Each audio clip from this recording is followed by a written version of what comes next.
अब डिस्कस करते हैं सेक्शन 159 जो कि डील करता है रिफ्रेशिंग मेमोरी।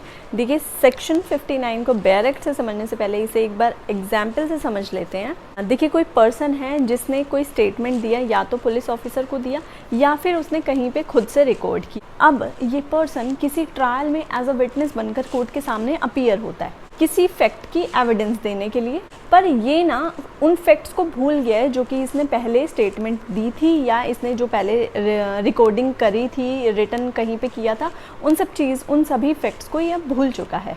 अब ये चाहता है कि ये प्रीवियस वाली स्टेटमेंट को एक बार देखकर अपनी मेमोरी को रिफ्रेश करना चाहता है। तो इसे सबसे पहले क्या कोर्ट से परमिशन लेनी होगी कि मैंने जो पहले स्टेटमेंट दी थी मैं उसको पढ़कर या देखकर अपनी मेमोरी को रिफ्रेश करना चाहता हूँ।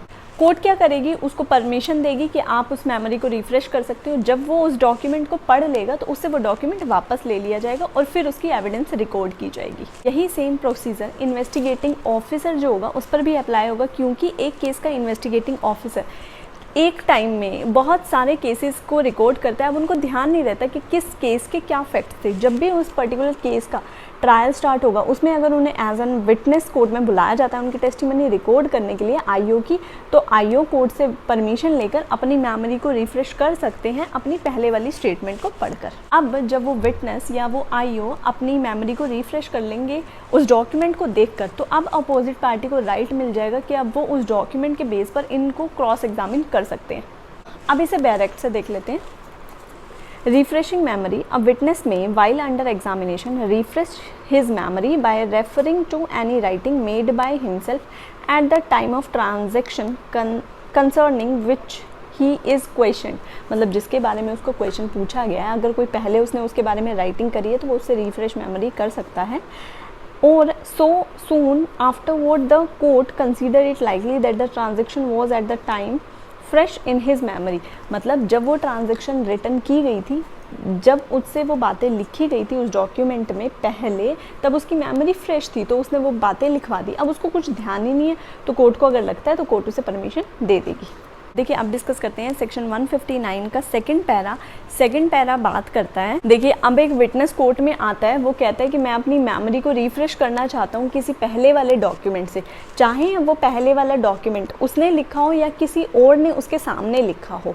तो वो उस डॉक्यूमेंट को पढ़कर, तो कोर्ट में अब वो उसको पढ़ने के बाद अपनी टेस्टिमनी देता है कि जो डॉक्यूमेंट मैंने पढ़ा जब वो लिखा गया था वो करेक्ट था। अब मैं पढ़कर ये देख सकता हूँ कि वो जो डॉक्यूमेंट मुझे पढ़ाया गया है वो करेक्ट है।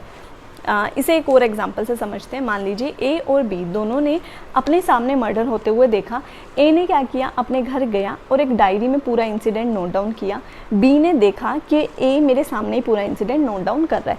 अब बी को एज अ विटनेस कोर्ट में बुलाया जाता है उसके एग्जामिनेशन के लिए। जब उसके एग्जामिनेशन के लिए उसे बुलाया जाता है तो वो कहता है कि मैं अपनी मेमोरी रिफ्रेश करना चाहता हूँ ए की डायरी से। अब ए की डायरी प्रोड्यूस की जाती है। अब वो उससे अपनी मेमोरी रिफ्रेश करता है और वो बताता है कोर्ट को कि ये जब ए ने लिखा था वो ही लिखा था जो करेक्ट था। अब मैं पढ़ चुका हूँ, मैंने पढ़ के ये बात से सेटिस्फाइड हूँ कि इसमें जो लिखा गया है वो वही है जो तब हुआ था, जो इंसिडेंट तब हुआ था। यही कहता है इसका पैरा सेकंड। अब इसे डायरेक्ट से देख लेते हैं। द विटनेस में also refer to any such writing made by any other person. वो विटनेस कह सकता है कि मैं किसी और के द्वारा लिखी गई राइटिंग से अपनी मेमोरी रिफ्रेश करना चाहता हूँ। And read by the witness within the time aforesaid. जितना टाइम उसे दिया गया उसमें उसने वो पढ़ ली। If when he read it he knew it to be correct. और जब उसने पढ़ा उसे पता है कि वो करेक्ट है तो ये भी उसकी रिफ्रेश मेमोरी ही मानी जाएगी और इसके बेस पे वो कोर्ट में अपनी एविडेंस दे सकता है। उसके बाद ये कहते हैं कि ये जो मेमोरी रिफ्रेश हो रही है ये ज़रूरी नहीं है कि ओरिजिनल डॉक्यूमेंट से हो। अगर ओरिजिनल डॉक्यूमेंट नहीं आ सकता तो जो उसकी कॉपी होगी उससे भी मेमोरी रिफ्रेश की जा सकती है। यही कहता है इसका next para. When witness may use copy of a document to refresh memory. Whenever a witness may refresh his memory by reference to any document. उसने बोला कि मैं उस पर्टिकुलर डॉक्यूमेंट से अपनी मेमोरी को रिफ्रेश करना चाहता हूँ। He may with the permission of the court permission देगी refer to a copy of such document, कि आप उस डॉक्यूमेंट की कॉपी से अपनी मेमोरी को रिफ्रेश कर लो। उसके बाद ये प्रोवाइजो ऐड करते हैं जो कि बात करता है कि कोर्ट इस कॉपी से मेमोरी रिफ्रेश करने के लिए तभी कहेगी जब कोर्ट इस बात से सेटिस्फाइड है कि ओरिजिनल इसीलिए प्रोड्यूस नहीं किया जा सकता क्योंकि उसके कुछ सफिशिएंट रीज़न हैं। तो कोर्ट चाहे तो कोर्ट उसे बोल सकती है कि आप कॉपी से भी अपनी मेमोरी को रिफ्रेश कर लो। उसके बाद कहते हैं ये लास्ट लाइन में, मान लीजिए कोई एक्सपर्ट जैसे कि कोई डॉक्टर कोर्ट में आता है अपनी एविडेंस रिकॉर्ड कराने। अब डॉक्टर ने इतने टाइम पहले किसी की मेडिकल एग्जामिनेशन करी थी, उस एग्जामिनेशन को बहुत टाइम हो चुका है, अब उनकी एविडेंस की बारी आई है।